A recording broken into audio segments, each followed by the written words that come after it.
एक भिखारी घर से निकला तो अपनी झोली में गेहूं एक मुट्ठी डाल लिया। झोली खाली नहीं होनी चाहिए ना, भिखारी का भी भाव ये था। चला, आज भिखारी सोच रहा था आज काश राजा मिल जाता और राजा मुझे बढ़िया भीख दे देता तो मेरा काम बन जाता। सोच ही रहा था कि राजा की पालकी सामने से आ गई। राजा की पालकी सामने से आ गई।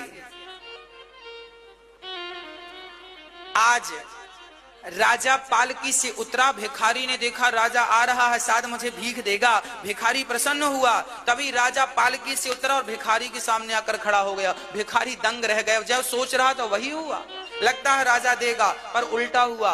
राजा ने अपनी झोली फैलाई भिखारी के सामने, भैया आज हम आपसे कुछ मांग रहे हैं। आज राजा ने भिखारी से कुछ मांगा तो भिखारी दंग रह गया, राजा मांग रहे हैं। तो भिखारी ने अपनी झोली में हाथ डाला तो मुट्ठी भर गेहूं आ गया। तभी भिखारी को लगा, हे भगवान, मुट्ठी भर आया तो पूरा है, जितना था पूरा आ गया। अब भिखारी ने सोचा यदि मैंने सारा दे दिया तो इस राजा को कोई कमी है क्या। तो राजा, उस भिखारी ने अपनी मुट्ठी ढीली कर दी, और ढीली कर दी तो बहुत सारे दाने उसकी झोली में गिर गए।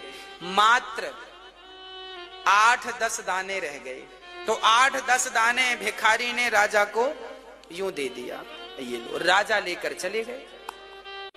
भिखारी ने पूरे गांव में भीख मांगी, आज उसे बहुत मिला।